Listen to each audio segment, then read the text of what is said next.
mentioned the end of the season meetings on a D1 level, and we've had numerous guys on this platform talk about those meetings. Could you tell us from your perspective, what do you think goes into those meetings from a player standpoint, from a coach standpoint, and not just your own standpoint, because you've had now dozens of teammates also go through those end of the season meetings. So what are those like? I feel like for me, I have no problem with confrontation. I have no problem with open and honesty. I feel like a lot of times players go in there just looking for assurance, looking for, this is how the year went, whether you play good or bad, just looking to see that the coach might have seen and has the same vision you have going into the next year for you individually. Like, just getting the assurance, like, okay, this is what I want to do. Does coach see it the same way for me individually? And I feel like coaches are looking at it like, kind of like, this is the vision we have going forward for our team. Does this person fit in with what we trying to do based on what what the coach has gathered from his experience with him from the past year? Mm-hmm. So that's why I feel like the difference is between the two mindsets going into meetings. How devastating have you seen some guys be? Or devastated have you seen some guys be when those meetings end? I mean, it gets tough because, you don't want to, some people don't want to leave the school, so they're like, damn, where am I going to do next? Like, who's going to take me? I don't know what I'm going to do. Like, I don't want to leave. Mm-hmm. So it could be really, really devastating for some people because they have no idea what's next for them. So that's always the tough part. But at the same time, you understand it, at least now, because I'm out of it and, I'm done with school and I've experienced and I've had people, I know so many people that's experienced it. I understand both views and I have a better understanding of everything and I'm able to take my own bias out of it. But it's tough because, these are still young adults young guys that don't, trying to figure out their future and, it can be tough. Now, following that, you enter the portal, you take a few visits and you settle in on deciding to use that year of eligibility at Georgetown. What sold you on that? For me, being able to come close to home was a big factor. Playing for an established coach like Ed Cooley was a factor. Being able to get my master's in 1 year was a factor. So I was able to get my master's in 1 year at Georgetown. And then also NIL played a factor as well in terms of, when I entered the portal originally, I didn't even realize that I had NIL value. I didn't realize there was collective. I didn't realize those things. Mm-hmm. So, but once I did, I started, hearing some numbers and this and that, and it played a role into what I decided to do. So, all of those factors played a role, and also being able to have that bigger role in terms of playing time because it was my last year of college. Mm-hmm. Going into my last year, that was probably the biggest role. Just wanted to go somewhere where I could give myself the best chance to play as much as I'm able to earn. Understood. How would you say that year went?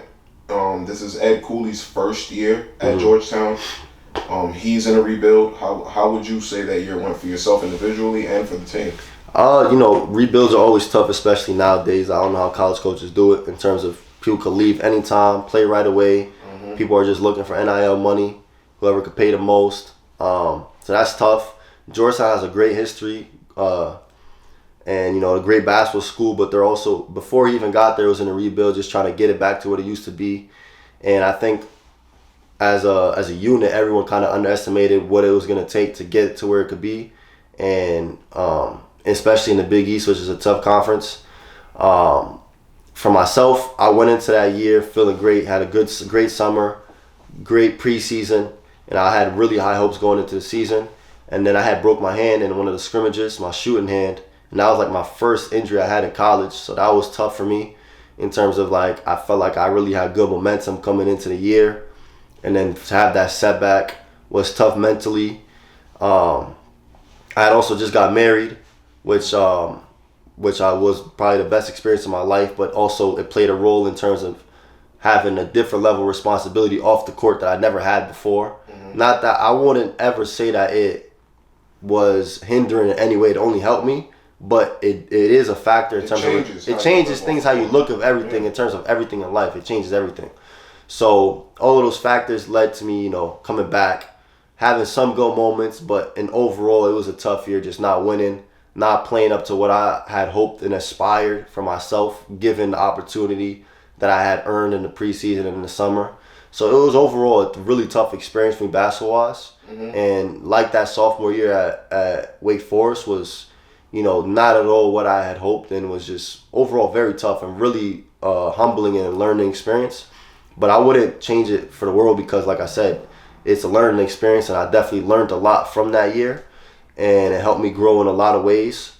And it helped me go back to that, like I was saying, sometimes less is more. So if I might have stayed despite that, who knows how things could have played out. And sometimes it's not always good to look for more in terms of individual, playing time, individual gains. Sometimes what you have already is going to give you the accolades and the goals that you're looking for, but you just might not see it. Yeah. But now, obviously, being out of it, I see it and I realize it now. But I've just been a part of that community, Georgetown graduate, having played for Coach Cooley, being a part of his, lineage of players. Did you make some powerful relationships while during your year there at Georgetown? Meet some people? I would say I didn't really meet anyone off the court other than obviously the coaching staff, teammates, because all my classes was online. So I didn't really go in any classrooms.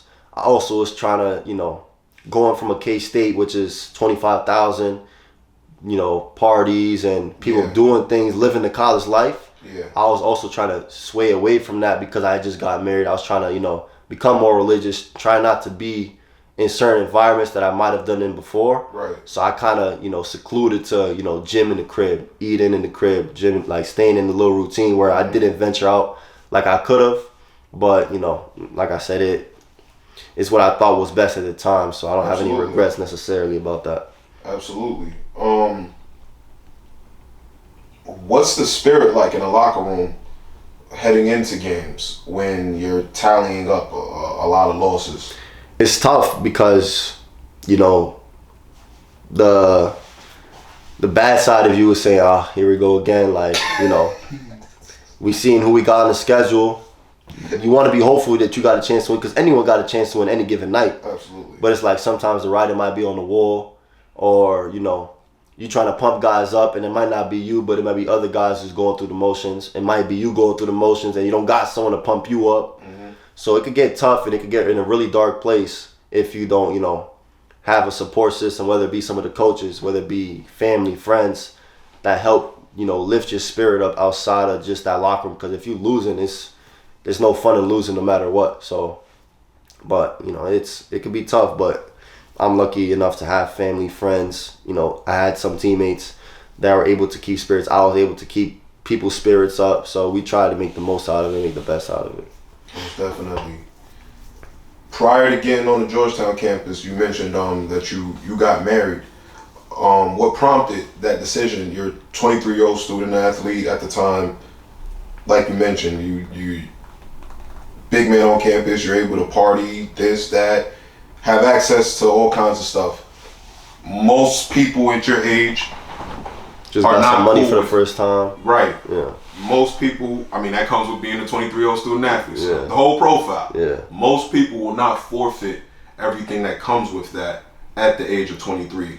Why did you decide to do that? For me, I'm Muslim, so I grew up Muslim.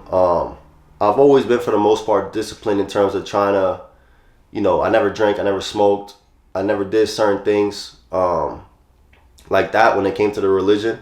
But there were some things I lacked in, and as I started getting older, when I got to K-State, I had realized like the best way I could describe what K-State is like. It's what you see in movies of what college is like. Mm-hmm. That's what K-State is like times 10. Like it's the epitome of what the college experience is. Mm-hmm. So imagine being, like you said, a part of the basketball team that went to the Elite Eight, and you're one of the most noticeable guys because you got the curly hair, you hit the shots, people recognize you. They don't know you only play 15 minutes a game. To them, you a starter, you a superstar, right? So you walking around, you having access and ability to do basically whatever you want to some degree.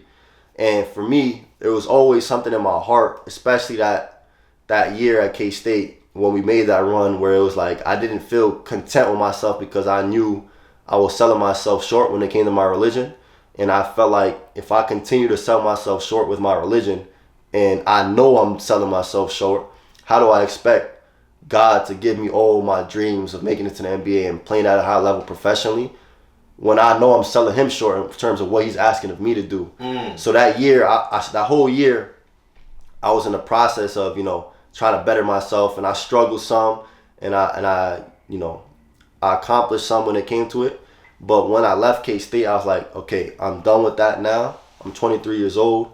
I know what I want out of life. I know what I've done. I know what I regret doing. And I felt like for me, the biggest thing I needed to do that was going to help me take the next step in terms of maturity and responsibility and becoming, get on the path of becoming the Muslim man I wanted to be was, getting married. So when I left K-State, I decided that's what I was going to do.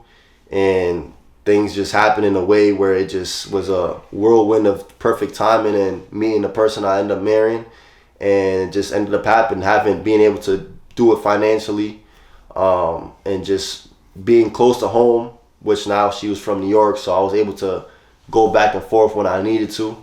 So it was really religiously motivated for me to get married more than anything to start. Most definitely, man. Most definitely.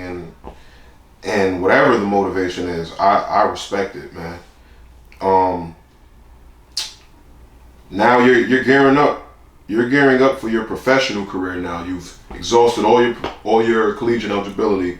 Tell us about how your summer went and how were you prepping for your next step in your journey? It's been great. Once the season ended, I was able to come back home, and I just been here in New York just working out, figuring out, maneuvering, trying to get into the rooms that I need to get into, situations I need to get into to get to where I want to go.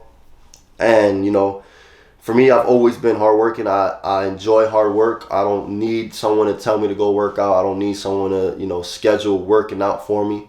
So being able to be home and, work at my own pace in terms of like being real diligent in terms of figuring out when my workouts are and sticking to a routine has helped me. So I've been here the past 6 months just working out, with exceptions obviously going out of town to do certain things in terms of, working out here, working out there. So I've just been here working out, staying ready for my opportunity.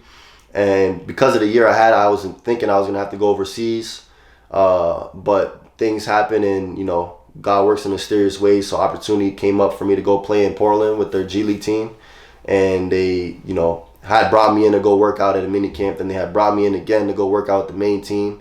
And situational wise, it just made the most sense. So because of that, I feel like, because I've been trying to take these next steps in terms of as a person, I feel like God might be presenting me with opportunity in terms of, accomplish what I want to accomplish when it comes to basketball. So I just been staying ready for whenever that call comes and just gearing up for what's next in terms of that.